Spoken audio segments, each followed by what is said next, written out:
Hey guys, and welcome back to another hot lap here on the Coach Dave Academy YouTube channel. My name's Matt Emery. We're here for week 8 at the Sebring circuit in the Porsche Cup car. Let's get into the hot lap.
So let's get into the hot lap guide then for the Sebring circuit.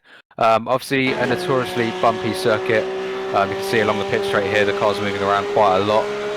Into turn 1 though, you just want to head towards the right hand side to this wall. You can see the wall opens up slightly before you apex into turn 1.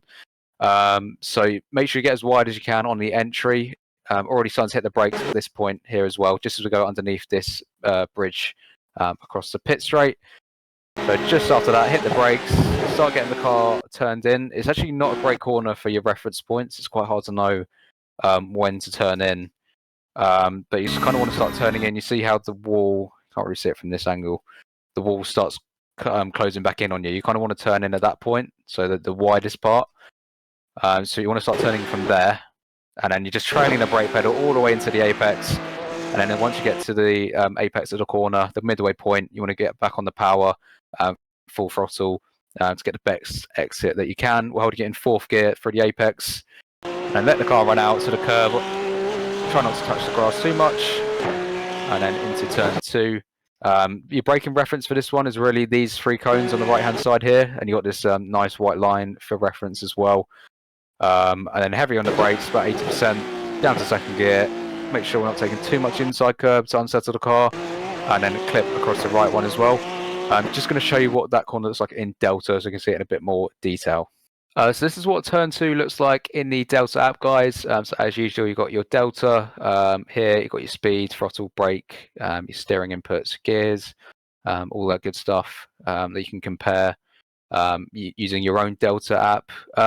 Yeah, into the apex again with the typical Porsche Cup brake trace, nice and smooth on the way in, ramping it up to about 70%, and then ramping it slowly down as we get towards the apex. You can see the steering trace down here as well. So doing most of our braking in the straight line, and then as we get towards the apex and start turning, just still got a bit of brake pedal on, about 20%, down to about 10, just so the nose has a bit of a bite, and then we're off the brake and then back on the throttle, setting up turn 3. But yeah, you guys, as usual, you can use this to compare to your lap time, see your weakest corners and where you can improve.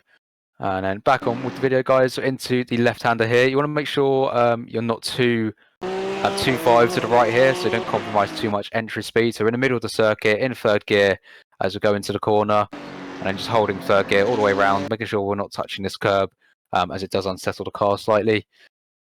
And then full throttle, let the car run out, get a bit on the grass there, but you can get away with that absolutely fine. Just make sure you use the curb as much as you can on the exit.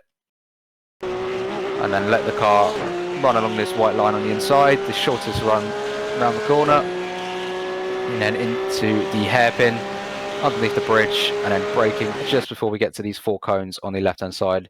Again, you've got a white line across the track surface that you can use as well for your reference. So just before we're slamming the brakes on, again up to about 80%, down to first gear. You actually want to turn in quite nice and early for this one, so you don't want to be nice and wide and then cut back. It's quite a long hairpin, so it's better to turn in a bit earlier. Apex about the midpoint here, and then you notice we're already getting back on the throttle at this point, trying to straighten the car up as much as we can. A bit of a wheel spin on the exit, but that's normal. And then cut across this curb on the left, and it's another couple of corners that are flat out into the middle part of the lap. Just taking the line of least resistance, keeping the wheel as straight as we can for this section. And then again, in line with the 4 cones on the left is our next braking reference. Down to second gear, and then making sure again we're not touching the curb on the inside. You can see again just a nice steady brake pedal when we put the brakes on, just so you show you that in slow motion.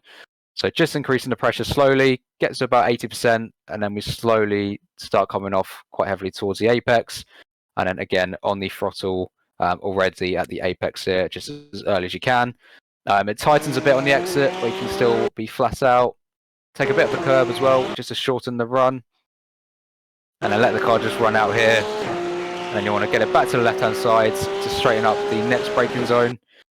And then you're braking in line with this curb on the right-hand side, just as it kinks right slightly. So just about here, starting to hit the brakes. And then down to third gear. Again, not going down to second, just to make sure we get a decent exit. There's no wheel spin, and the car doesn't snap at the apex at all. And again, get on power just at the apex as well, just so we get a nice exit onto the back part of this straight.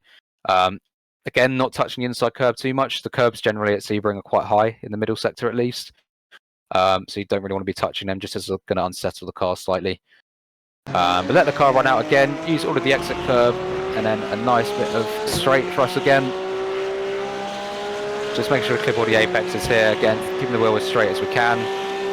And then making sure we're as far to the left as we can for the next braking zone. Your reference here is really the end of this curb, just before these 3 cones on the left-hand side. You can see already we're starting to get off the throttle and onto the brake. Again, about 70% or so, down to third gear, just making sure we're taking a nice bit of curb. I wouldn't try and go any further than this, just as it will unsettle the car. You can see the curb drops away from you if you go too far across it, and obviously your front tyres will feel that and unsettle the car. Back on the throttle, still in third gear. You can cut across this curb on the left-hand side, just to open up the right-hander that follows. So contrary to the last corner, you want to be hopping across this one. Doesn't matter as the car's straight anyway, so you're not loading the car up. And then, yeah, making sure we're as far left as possible for this next right-hander. You can use all of this track pretty much. You can see it's a bit darker where the racing line is. Your braking reference is, again, about the end of the curb there for this one, as a decent reference. And then this one, there's not really too many good references for your turn-in point. But a bit of practice and you'll get it no problem at all. As long as you're out here, you can make the corner as wide as you like, really.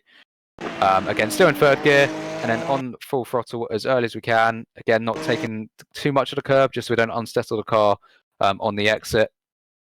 Let the car run out, use all of the big curb on the exit, and onto the back straight. Keep it to the left-hand side on this white line as much as you can, just open up the final braking zone. And you've got a lot of time to think about this one. Probably one of the trickiest corners on the circuit. And braking just in line with these 2 cones, or just before, sorry, these 2 cones on the left and this white line across the circuit. You're aiming really for this inside wall, just to shorten it. I know I've seen people take a wider line, so it's really down to your preference. You can see Gareth here has taken a nice inside line, the shorter route. You can go sort of round and then get a wider exit. In the Cup car, personally, I'd probably say this line's slightly quicker, just as it doesn't have as much aero to rely on. So you're relying more on the brake performance. Just trailing it in really slowly, and then getting all our apex, all our turn-in done on the apex. I'll just show you once more. Sorry. So you can notice how much we're trailing the brake all the way through here, down to third gear, and then about this point here, we're getting back on the throttle, just as the corner apex is about here, about the midway point. Back on the throttle, and let the car just run out, gain the speed again, get as close as you can to that wall. As you can see, Gareth does that, and then that completes a lap of the Sebring circuit. So that was the hot lap guide then for the Sebring circuit for week 8 of the Porsche Cup Series. My name's Matt Emery with Coach Dave Academy. Also check out all the latest data packs on coachdaveacademy.com and all the latest videos and guides on our YouTube channel. I will see you next week for week 9, guys. So take care.